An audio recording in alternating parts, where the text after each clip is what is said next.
이남용 교수의 실온론, 완전 자율주행의 허상을 깨야 우리가 산다 자율주행이라는 단어가 난무합니다. 정치인도 기업 홍보 담당자도 언론도 모두 곧 완전 자율주행이 온다고 말합니다. 그러나 제가 보기에는 이 화려한 말의 이면에 있는 현실과 한계를 냉정하게 직시하는 사람은 거의 없습니다. 매년 전 세계에서 약 119만 명이 교통사고로 목숨을 잃고 있고, 도로교통사고는 외서 29세 어린이 청년의 사망 원인 1위입니다.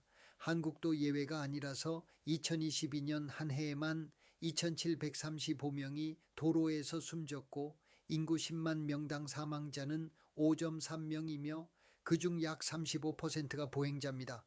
자율주행은 단순한 첨단 기술 유행어가 아니라 이 살벌한 통계와 정면으로 싸우는 생존 문제입니다. 그래서 저는 이 글에서 글로벌 스탠다드와 월드 베스트 프랙티스, 미국 연방정부 FEA 연방 엔터프라이즈 아키텍처, 선진국 사례, 국제 통계에 기반하여 자율주행의 현실과 한계를 관계 철학의 관점에서 다시 정리하고자 합니다. 기술의 이야기를 하되 결국 인간과 사회의 이야기로 귀결시키고자 합니다.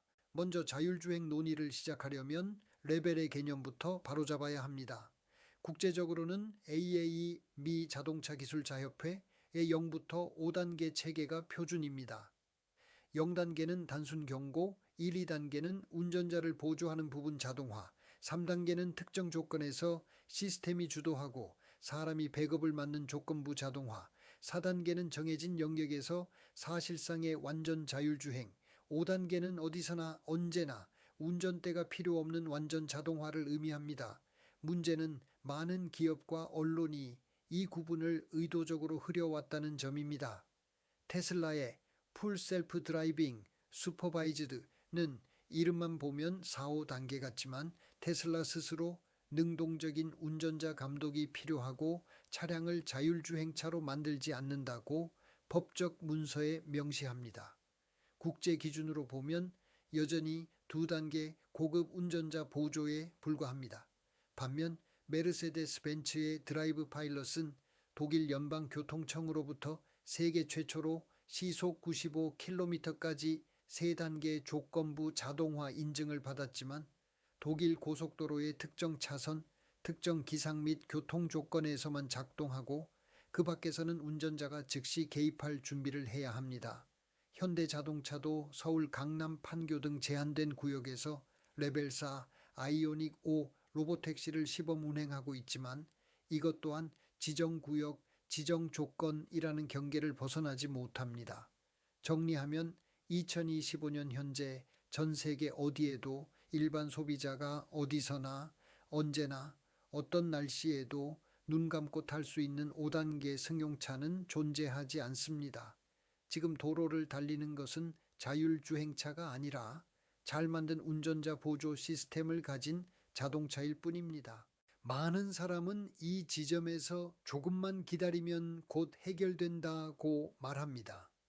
인공지능이 더 똑똑해지고 센서 성능이 더 좋아지고 컴퓨터 칩이 더 빨라지면 자연스럽게 인간 운전자를 능가할 것이라는 믿음입니다. 저는 이 믿음 자체가 객체 중심 사고라는 한계에 갇혀 있다고 봅니다. 기존 논의는 자동차를 하나의 똑똑한 물건, 즉 객체로만 바라보았습니다. 센서를 더 달고 딥러닝 칩을 더 넣고 카메라 해상도를 올리면 언젠가 인간을 대체할 수 있을 것이라고 생각했습니다.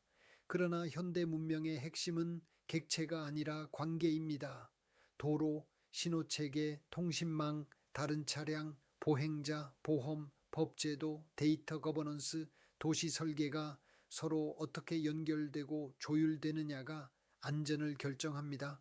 제가 정립해온 관계 철학, 관계지능이란 바로 이 관계의 설계를 중심에 두는 사고입니다. 자동차 하나만 똑똑해진다고 해결될 수 있는 문제가 아니라 전체 관계망이 함께 진화해야 하는 구조적 과제입니다. 실제 통계를 보면 이 관계의 힘이 얼마나 큰지 분명해집니다. 세계 평균 도로 사망률은 인구 10만 명당 약 15명 수준인데 고소득 국가는 구명 안팎, 북유럽 일부 국가는 이 명 수준까지 줄였습니다. 한국은 5.3명으로 과거보다 크게 개선되었지만 최상위 그룹에는 아직 못 미칩니다.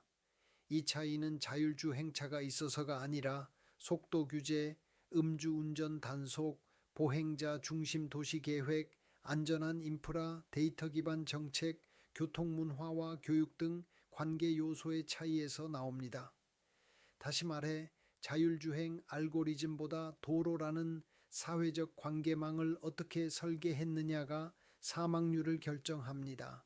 그런데 우리 사회는 이 구조적 해법에는 관심이 없고 테슬라 주가와 IT 기업 홍보 자료에만 열광합니다.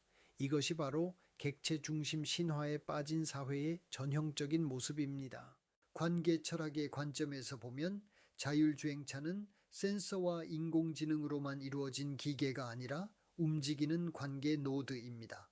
사람의 눈, 귀, 평형 감각, 피부 감각을 모두 흉내내야 하기 때문에 자율주행차는 웨이브 센서, 레이더 라이다 초음파, 전자 센서, 전류 전압 조향각 휠 속도 등 중력 센서, IMU 가속도계 자이로, 열 센서 적외선 열화상 카메라, 비전 센서, RGB 모노 카메라라는 5부류의 센서를 조합합니다. 국제 리뷰 논문들을 보면 오늘날 상용 연구용 자율주행 플랫폼의 대부분이 카메라, 레이더, 라이다, 초음파 지네시스, 내비게이션 시스템을 조합한 멀티 센서 구조를 기본으로 채택하고 있고 각 센서가 서로의 약점을 보완하는 방식으로 관계를 구성하고 있습니다. 웨이브 센서부터 보겠습니다. 레이더는 전자기파를 쏘아 물체까지의 거리와 상대 속도를 재는 센서입니다. 최신 자동차용 레이더는 수십에서 수백 미터까지 거리 오차가 1에서 2% 수준에 이르고 속도 추정은 매우 정밀하지만 각도 형태 구분 능력은 제한적입니다. 일부 연구에서는 레이더 단독으로 차량과 보행자를 구분하는 분류 정확도가 90%를 넘는다고 보고하지만 사람, 자전거, 오토바이를 모두 섞고 복잡한 장면으로 가면 신뢰도가 급격히 떨어집니다. 라이다는 레이저 펄스를 이용해 3차원 포인트 클라우드를 만드는 센서로 수십에서 수백 미터에서 센티미터 단위 거리 오차, 즉 1% 안팎 거리 정확도와 높은 각도 분해능을 달성했지만 비눈 안개와 강한 햇빛에 취약하고 비용과 내구성 문제에 부딪히고 있습니다. 초음파 센서는 3에서 5m 이내에서 주차 보조 등에 주로 쓰이며 레이더와 결합해 놓으면 종류 분류 정확도가 95% 수준까지 올라갔다는 연구도 있을 정도로 근접 환경 분류의 강점을 보입니다. 전자 센서는 휠 속도, 조향각, 페달 위치, 배터리 상태 등을 측정해 차량 자체의 상태를 추적하고 중력 센서 IMU는 삼축 가속도, 각속도를 이용해 차의 기울기와 회전을 감지합니다. IMU는 초단기 수초, 기준으로는 0.1도 이하 수준의 매우 높은 자세 정확도를 제공하지만 시간이 길어질수록 드리프트가 누적되기 때문에 GNSS 지도와의 결합이 필수입니다. 열 센서는 적외선 파장을 이용해 사람, 동물, 차량의 열을 보기 때문에 야간 안개 상황에서 보행자 감지에 유용하지만 해상도와 거리, 비용 측면에서 아직 보조적 역할에 머무릅니다. 비전 센서는 사람 눈에 가장 가까운 센서입니다. 도시 주행 장면을 위한 시티스케이프 같은 데이터셋에서는 최신 딥러닝 기반 의미 분할 네트워크가 평균 교차 합집합 MIOU 75에서 80% 수준의 픽셀 단위 인식 정확도를 달성했고 KTT와 같은 자율주행 벤치마크에서는 차량 3차원 검출에서 평균 정밀도 AP가 80% 넘는 모델들도 등장했습니다. 즉 좋은 날씨, 낮 정상적인 도로라는 전제만 놓고 보면 비전 센서와 인공지능 필터 조합이 어떤 물체가 어디에 있는지, 무엇을 하고 있는지를 이해하는 능력에서 정보량과 정확성이 가장 높은 축에 서 있습니다. 그러나 이런 수치는 모두 시험장 기준입니다. 악천 후 야간 역광, 눈길 조건에서 성능이 얼마나 떨어지는지 분석한 연구들을 보면 눈비 안개가 심할 때 카메라 기반 인식 성능이 20에서 30%포인트 이상 떨어지는 경우도 드물지 않다고 보고합니다. 저는 그래서 비전 센서는 조건이 좋을 때는 가장 강력하지만 조건이 나빠지면 가장 먼저 무너지는 센서라고 정리합니다. 여기까지 보면 그렇다면 센서를 더 달고 더 정밀하게 만들면 되지 않느냐는 질문이 자연스럽게 나옵니다. 그러나 진짜 어려운 부분은 센서가 아니라 센서 위에서 작동하는 필터, 즉 인공지능입니다. 자율주행용 영상 인식 모델은 차량 보행자 자정어 신호, 표지판 도로, 연석 등 수십 개 클래스를 일최 수십 프레임씩 여러 대의 카메라에서 동시에 인식해야 합니다. 테슬라는 풀 셀프 드라이빙 FSD, 신경망을 학습시키기 위해 수백만 대 차량에서 수십억에서 수백억 단위의 영상 클립과 센서 데이터를 수집하고 이를 처리하기 위해 자체 슈퍼컴퓨터 도조를 설계해 초당 1엑사플롭스 이상 연산 성능을 목표로 하고 있습니다. 하루에 1600억 프레임 규모의 영상을 학습 파이프라인에 흘려보낸다는 보고도 나옵니다. 그럼에도 불구하고 FSD는 여전히 감독이 필요한 두 단계 시스템에서 벗어나지 못하고 있고 미국 규제 당국의 조사와 소송에 계속 휘말리고 있습니다. 미국의 오브젝트 비디오는 지능형 영상 분석 분야에서 50개가 넘는 특허와 광범위한 파트너 네트워크를 구축한 선도 기업으로 감시 보안 상업용 카메라에서 뛰어난 성과를 냈지만 이건 역시 특정 영역 특정 장면에 최적화된 영상 필터에 가깝습니다. 전 세계 모든 도시, 모든 도로, 모든 날씨에 대응하는 범용 자율주행 비전 필터를 단 하나의 기업이 혼자 개발 검증 유지하는 것은 데이터 규모, 연산 비용, 법적 책임, 안전 검증 범위 측면에서 사실상 불가능에 가깝습니다. 그래서 최근 흐름은 비전 언어 모델, 오픈소스 3D 검출 툴박스, 국제 벤치마크 공유 등 학계 산업계가 함께 생태계를 만드는 방향으로 움직이고 있습니다. 저는 이것이 바로 관계 철학이 말하는 방향이라고 봅니다. 어느 한 회사의 천재가 모든 것을 해결한다는 객체 신화에서 벗어나 센서, AI, 지도, 인프라, 도시법, 보험을 여러 주체가 함께 설계하고 검증하는 관계 생태계로 가야 합니다. 현실 시장과 통계를 보면 방향은 이미 드러나 있습니다. 전 세계 ADADS 시장은 2024년 약 350억 달러 규모에서 2034년 986억 달러로 성장할 전망이며 연평균 11% 이상 성장할 것으로 예측됩니다.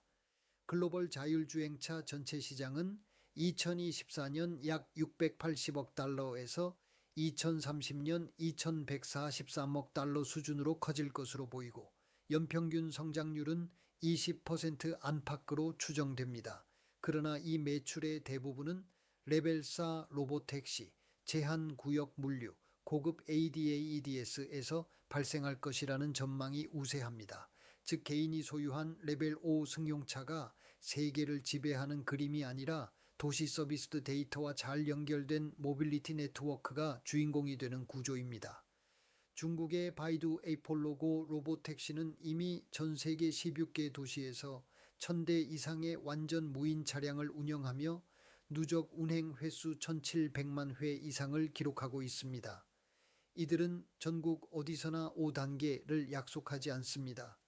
대신 도시 구역 단위로 도로, 인프라, 신호체계, 규제, 보험, 교통 플랫폼과의 관계를 하나씩 맞춰가며 지역 한정사 단계 서비스를 확장합니다. 현대차의 로보라이드 역시 강남이라는 가장 복잡한 지역을 택해 신호체계와 차량을 연결하고 원격 관제와 보험법제까지 패키지로 설계하며 실제 승객 데이터를 축적하는 방향으로 가고 있습니다. 반면 테슬라는 풀 셀프 드라이빙이라는 이름으로 운전자가 항상 책임을 져야 하는 두 단계 시스템을 전 세계에 배포해 놓고 미국 고속도로 안전국과 법무부 등의 수사와 소송, 리콜 요구에 반복적으로 휘말리고 있습니다. 저는 이 대비를 관계 지향형 모델과 객체 신화형 모델의 차이라고 봅니다. 전자는 도시 국가와 책임과 데이터를 공유하는 대신 천천히 제한된 구역에서 신뢰를 쌓아가고, 후자는 화려한 이름으로 시장을 선점하려다가 관계 설계 실패의 대가를 나중에 치르는 구조입니다. 이제 질문을 바꿔보겠습니다. 완전 자율주행이 언제 오느냐가 아니라 우리가 자율주행을 어떤 형태로 받아들여야 하느냐입니다. 저는 첫째, 자율주행을 자동차 산업의 부가 기능이 아니라 국가 모빌리티 서비스로 정의해야 한다고 봅니다. 미국 연방정부 FEA가 정부의 모든 기능을 비즈니스 영역, 서비스, 데이터, 기술로 나누어 설계하듯이 우리는 국가 차원의 모빌리티 아키텍처를 설계해야 합니다. 교통 치안, 보험, 도시 계획, 에너지 통신, 데이터 거버넌스라는 라인 오브 비즈니스 로비를 기준으로 어떤 데이터가 어떤 기관 사이를 어떻게 흘러야 하는지, 안전성 책임은 누가 지는지, ESG 탄소 중립 목표와는 어떻게 연동되는지를 먼저 정의해야 합니다. 둘째, 자율주행 인프라 데이터를 공공재로 설계해야 합니다. 고정밀 지도, B2X, 차량 인프라 통신, 사고 근접 위험 데이터베이스를 특정 기업의 사유물이 아니라 국가 지자체가 관리하는 플랫폼으로 만들고, 표준 API를 통해 여러 기업이 공정하게 활용하도록 해야 합니다. 셋째, 규제와 보험 제도를 기술보다 한 발 앞서 정비해야 합니다. 사고가 나면 누구 책임인가가 불명확한 상태에서 레벨 3, 4를 대량 도입하면 결국 가장 약한 고리인 소비자와 택시기사, 플랫폼 노동자에게 부담이 전가됩니다. 넷째, 국민교육이 필수입니다. 지금 한국 운전자 상당수는 제 ADAIS 버튼만 있으면 이제 알아서 가겠지라고 생각합니다. 그러나 2단계와 3단계, 4단계의 차이를 모른 채 무지와 욕심으로 기술을 신처럼 믿는 순간 가장 큰 피해자는 본인과 가족입니다. 저는 자율주행 면허 개념까지 도입해야 한다고 생각합니다. 자율주행 기능을 활성화할 수 있는 사람을 별도로 교육하고 시험해 기술의 한계와 책임 구조를 정확히 이해한 사람만이 사용하도록 하는 접근입니다. 다섯째, 모든 자율주행 사업과 법령에 관계 철학 기반의 설계 원칙을 도입해야 합니다. 새로운 서비스가 도입될 때마다 이 기술이 어떤 새로운 관계를 만들고 어떤 관계를 끊고, 그 결과 누가 이익을 보고 누가 위험을 떠안는가를 공개적으로 따져야 합니다. 그 질문에 답하지 못하는 사업은 아무리 화려한 AI를 자랑해도 중단하거나 축소하는 것이 맞습니다. 마지막으로 저는 우리 국민에게 불편한 진실을 말씀드리고 싶습니다. 자율주행 문제에서 한국 국민은 너무 쉽게 속고 너무 쉽게 흥분하고 너무 빨리 있습니다. 이번에는 진짜입니다. 라는 홍보 문구와 유튜브 영상 몇 개에 열광하면서 정작 교통 사망자 통계, 보행자 안전, 고령 운전자 보호, 지방 도시의 교통 소외 문제에는 관심을 두지 않습니다. 그 사이 아이와 노인, 자영업자, 야간 노동자가 도로 위에서 목숨을 잃고 있습니다. 관계 철학의 관점에서 자율주행의 본질은 차가 운전대를 잡는 것이 아니라 우리 사회가 생명과 책임을 어떻게 나눌 것인가를 재설계하는 과정입니다. 기술은 그 도구일 뿐입니다. 대한민국이 진정한 선진국이 되려면 눈앞에 화려한 객체가 아니라 보이지 않는 관계를 볼 줄 아는 국민이 되어야 합니다. 정치인과 기업의 과장 광고에 휘둘리지 말고 누가 무엇을 어떤 데이터와 기준으로 얼마만큼 안전하게 책임질 것인가를 냉정하게 따지는 시민이 되어야 합니다. 그것이야말로 자율주행 시대의 진짜 안전벨트입니다. 이남용 교수의 시론롱을 시청해 주셔서 감사합니다.